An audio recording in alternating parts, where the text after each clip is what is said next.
Hi, this is Sam Trotta from the Striation 6 podcast, and I'm adding this to the beginning of this podcast episode. After I finished recording the episode, I wanted to just make a quick note and give thanks to the people at the Metabolic Balance for the content that I'm sharing today on the podcast. The podcast title is 8 Simple Nutrition Rules for Your Healthy Forever Body, and I would be remiss not to acknowledge that these rules are not mine. These are not rules that I've come up with. They're from I'm a certified metabolic balance coach through and our nutrition coaching system here at Striation 6. My gym is based in the metabolic balance system. So I would be remiss if I didn't tell you that these rules are directly from the metabolic balance system. And I don't mind sharing them with you. They're more principles than anything else. They may work for you. They may not. You may need to alter them slightly, but these are rules that the system has derived because they've produced the greatest amount of health for the thousands and thousands and thousands and thousands of people that Metabolic Balance has helped lead to better nutritional health. So thank you, Metabolic Balance, for these principles. They've helped many of my clients feel, function, look, and live better through optimized nutrition. And I do hope you enjoy the episode today. And once again, just lots of gratitude to the people at Metabolic Balance for these principles. I hope you undertake them to the best of your ability. Hello, everyone, and welcome to the Striation 6 podcast. I am your host, Sam Trotta. And as I tried my best to do with every episode of this podcast, my goal here is to bring you free information to help you feel, function, look, and live better on your health and exercise journey. Today, we're going to be talking about a nutrition topic, and I'm calling it 8 Simple Rules. What did I say? No, 8 Simple Nutrition Rules for Your Healthy Forever Body. Now, if that was clickbaity enough to get you to watch or to listen to this, great. These rules are a simple system to help you feel, function, look, and live better through nutrition. Now, the specifics of how to actually execute on these are a matter of personalization. However, these rules generally are a great way to going about living your best healthy life. Now, I just want to do a bit of a disclaimer before I get going with this. One, I'm a believer that every person, when it comes to their nutrition and their exercise, is an N=1 experiment, meaning you have to fine tune all these processes so that they work best for you. Now, what does that actually mean? Good question. Let's talk about it. At the end of the day, it comes down to you. Going from these general principles, though, is a great way to start. That applies to any sort of set of general principles that I give on this podcast. Okay. The second thing that I want to say here as a disclaimer, and that sort of it's sort of an offshoot of the first, is that these rules, these nutrition rules, these nutrition principles are intended for people who are going for more of an all-around healthy lifestyle. If you're someone who is looking to do something extraordinary from a fitness standpoint, from a physique standpoint, from an athletic standpoint, you're going to need nutrition that potentially diverges from this. However, the nutrition that you will likely undertake, if it's successful, will have several of these principles underpinning it. They'll just be adapted, modified, and might have more principles added to it to help suit your situation. So that's it for disclaimers. I probably could go on with it, but you probably want to get to know what I'm talking about. So we're talking about 8 simple nutrition rules for your healthy forever body. Let's get going with it. So rule 1, eat exactly 3 meals per day. Just like when you were a kid, breakfast, lunch, and dinner. Okay. Breakfast, breaking your fast, lunch, a midday meal, and dinner, a meal to cap off your night.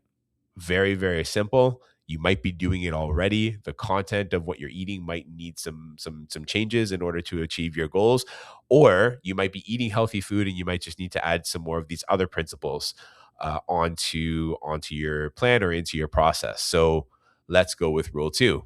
So rule 2 is after each meal, wait at least 5 hours, okay, before eating your next meal. Now, some of you might be out there saying, well, I'm a snacker. Are you? Or are you just a person who snacks? And if you're a person who snacks, why are you snacking? Are you snacking because it's a way of burning off nervous energy? Are you snacking because you're bored for some reason? Are you snacking because you're actually hungry? And if it's the latter, or excuse me, can you have a ladder with 3? Anyway, if it's the last one, if you're snacking because you're actually hungry, let's hang on and see if the one or more of the rest of these rules can fill in that gap for you. But also, don't take on something like snacker as your identity. If you're looking to get healthy, consider dropping labels like that from yourself. Just because you're used to doing things a certain way, one, doesn't mean you can't make changes. And two, it doesn't mean that doing things the way you're doing them is the best way for you, or else you wouldn't be looking to make changes, right? So eat exactly 3 meals per day. That was rule one. And rule two, wait exactly 5 hours, or wait at least 5 hours between meals once you've finished eating.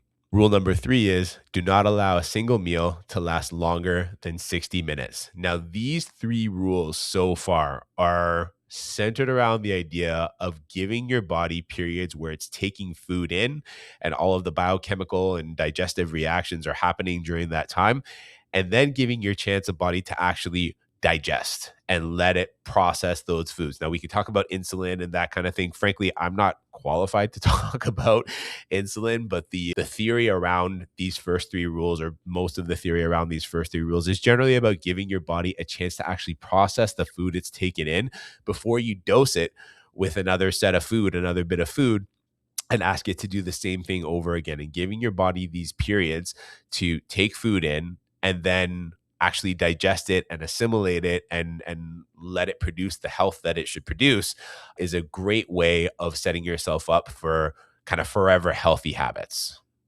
Rule four is always begin each meal with 1 or 2 bites of protein. Now, that's a positive and a negative trigger word for a lot of people. Protein these days, there's a lot of emphasis being put on protein. There's protein bubblegum, there's protein water, there's protein coffee.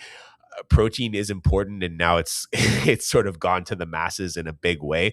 That said, it doesn't change the importance of protein as a macronutrient in your system. And the reason that the metabolic balance system asks you to start your meals with 1 or 2 bites of protein is because it helps to create satiety. It helps to let you feel full um, much sooner than you might feel full otherwise if you left the protein towards the end. Does that make any sense? So the whole idea is if you start with 2 bites, a couple of bites of protein, you don't have to eat like, your whole piece of chicken or your whole tofu thing that you might be eating.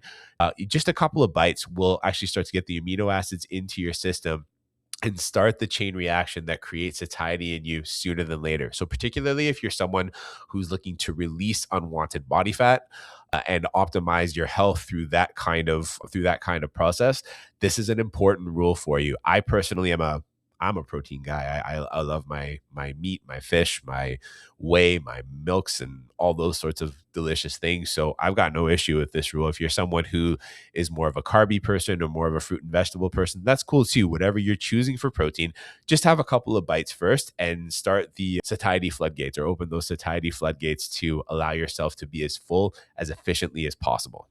Rule number five is what I call the pro rule in this system.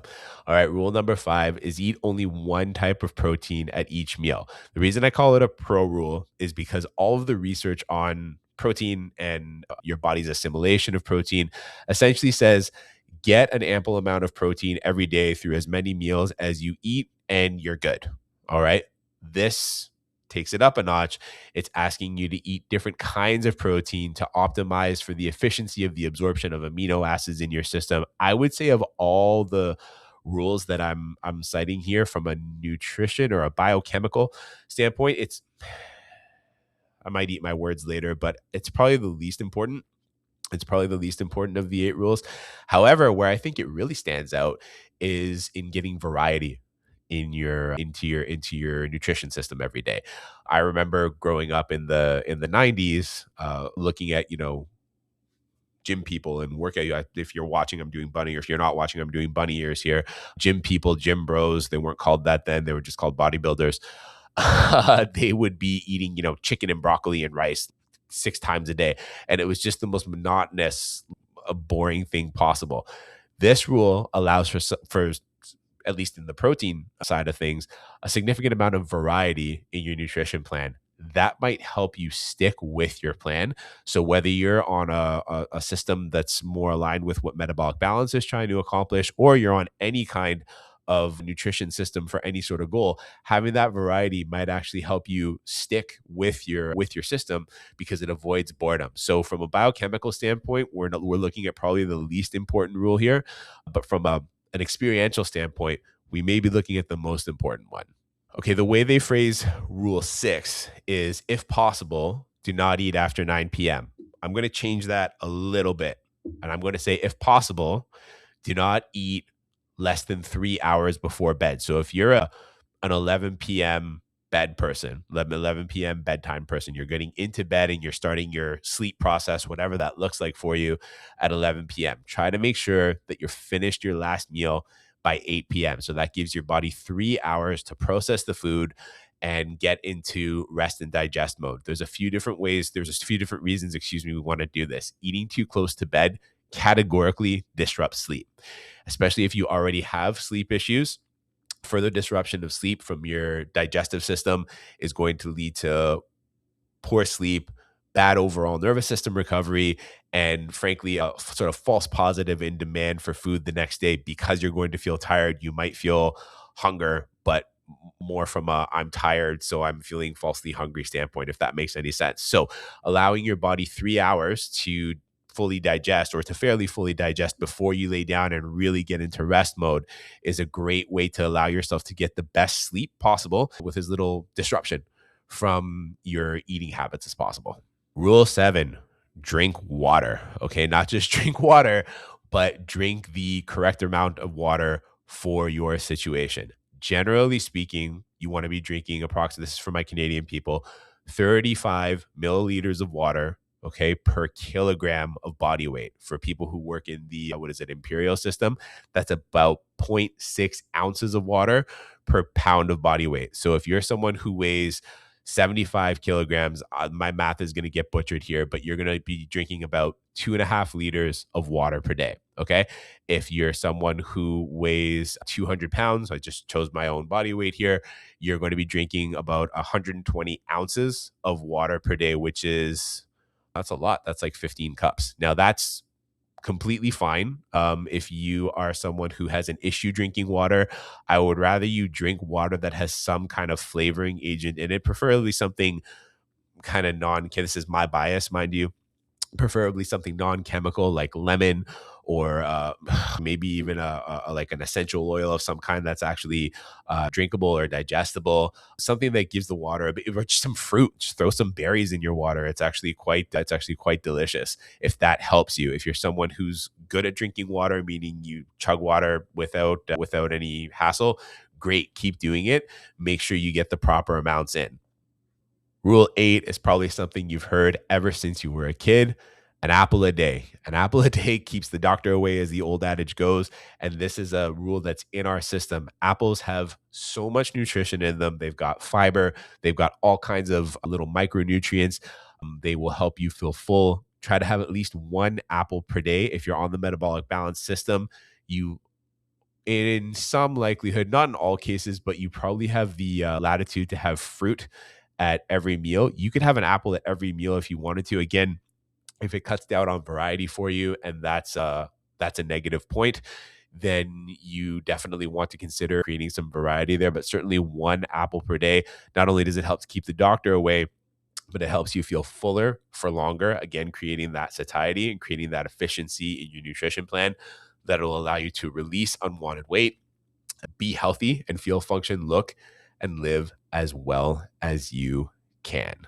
So I hope you've enjoyed this summation of these, what did I call it? The 8 rules for your healthy forever body. There is a PDF I made of this. I'm going to put a link in the show notes if you're watching on Spotify. If you're watching on YouTube, I will put a much longer link in the description, in the YouTube description.